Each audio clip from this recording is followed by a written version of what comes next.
জীবনে একটা ভীষণই স্পেশাল দিন, কারণ আজ থেকে প্রায় 6 বছর আগে আমার জীবনে আমার মেয়ে এসেছে। তো আজকে ওরই বার্থডে নিয়ে তোমাদের কাছে আসলাম। জাইদাস মেয়েকে স্কুল থেকে দিয়ে আসলাম এখন। আর আজকে একটা স্পেশাল ডে, আজকে হলো আমার মেয়ের বার্থডে।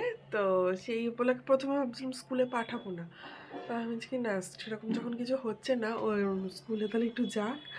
আর আজকে ওকে এক প্যাকেট চকলেট কিনে দিয়েছি যাতে স্কুলের সব ফ্রেন্ডসদের দিতে পারে, টিচার হাতেই দিয়েছি। আহ, এখন এখন পেঁয়াজ টেয়াজ তারপর আদা রসুন সমস্ত কিছু ছুলবো, কারণ এরপরেই তো সমস্ত রান্নার একটা তোড়জোড় হবে। কিছু হবে না কিন্তু বাড়িতে যে একটু ভালো মন্দ রান্না হবে। তো এর জন্য দেখো এখনই যাচ্ছি, আর এখন আগে ওর বাবার টিফিনটা করে দেবো, তারপর যাচ্ছি। তো চলো দেখা যাক এরপর কি হয়। যার বার্থডে সে এখন বার্থডে ব্যাপারটাই বোঝে না। তো ওকে যখন সবাই বলছে যে ওকে ওর মা তারপরে ওর বাবা যখন হ্যাপি বার্থডে উইশ করছে, আমি ওকে বলছি বাবা তুমি বলবে থ্যাংক ইউ। না না, আমি থ্যাংক ইউ বলতে আমার লজ্জা লাগে, আমি হ্যাপি বার্থডেই বলবো। যাই হোক এখন স্কুলে গেছে, কীভাবে কী সমস্ত কিছু অ্যারেঞ্জমেন্ট হচ্ছে, তো আশা করি একটু ব্লগে তুলে ধরার চেষ্টা করবো। তো দেখতে থাকো, আশা করি ভালো লাগবে। তো আমাদের বাড়িতে সবাই হলো দেরি করে ঘুম থেকে ওঠে, তাও দেরি করে বলতে কিন্তু 8টা না, দেরি করতে বলতে 9:30 10টা। তো এই জন্য মেয়ের স্কুল ছিল তো তোমাদের বললাম, তো সেজন্য আমি সকাল সকালই দেখো সমস্ত সবজি টবজি, মানে সবজি না মানে পেঁয়াজ বলো আদা রসুন সমস্ত কিছু কেটে রাখছি যাতে কাজটা এগোনো থাকে।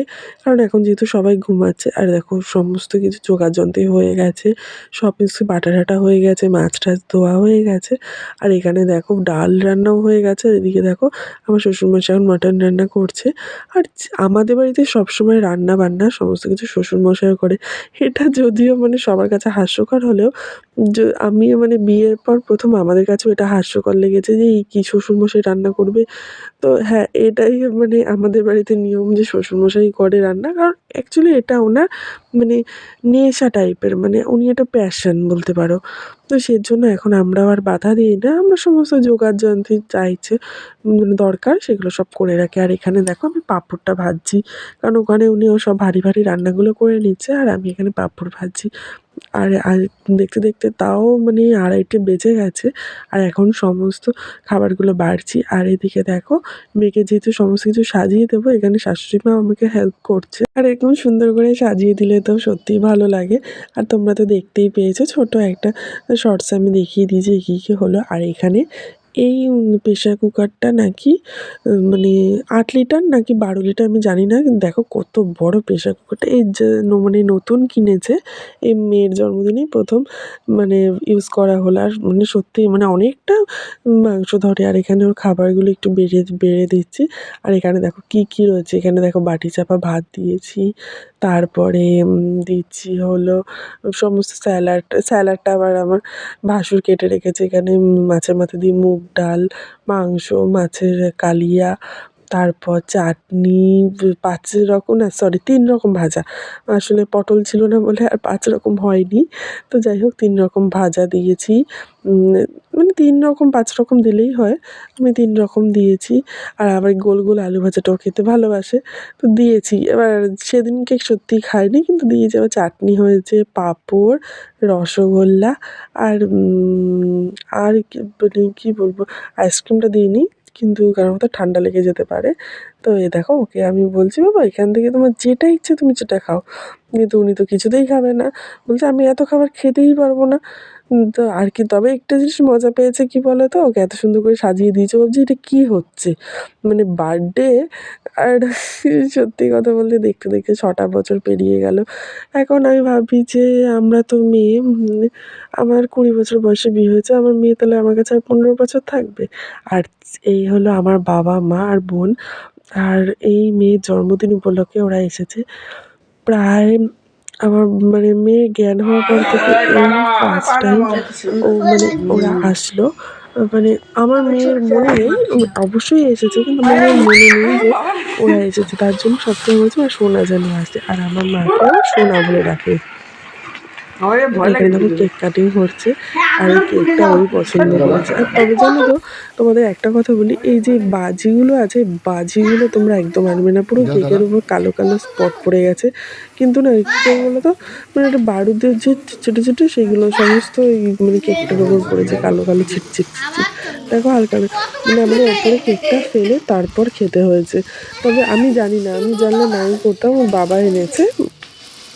আর এদিকে দেখো ওর মাথার ক্রাউন খুলে গেছে বলে মানে ও এটাই আবার উল্টো করে পড়েছে। আর এটা হলো বার্থডে ড্রেস, কিন্তু হঠাৎ করে যেহেতু মানে কেক কাটিংটা হয়েছে বলে সেই মতো কিছু সাজাতে পারিনি। আর যাই হোক, সবাই মিলে কেক কাটিং হয়েছে। তবে ওর বার্থডে কখনো বড় করে হয়নি।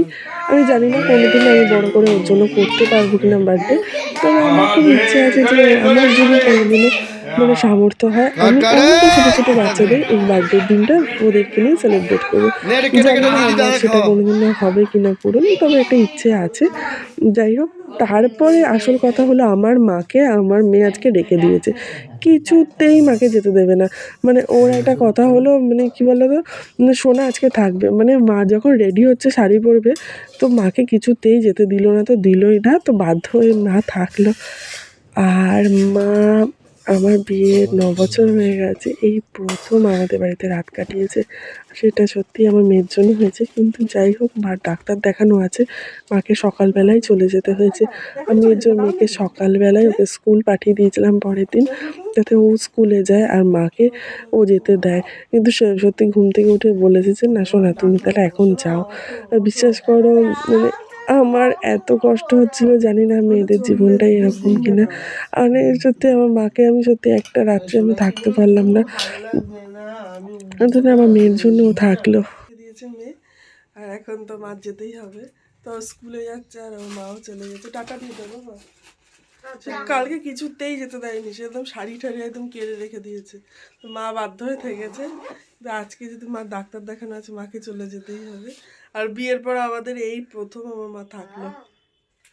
এটা আদর করে দাও সোনাকে।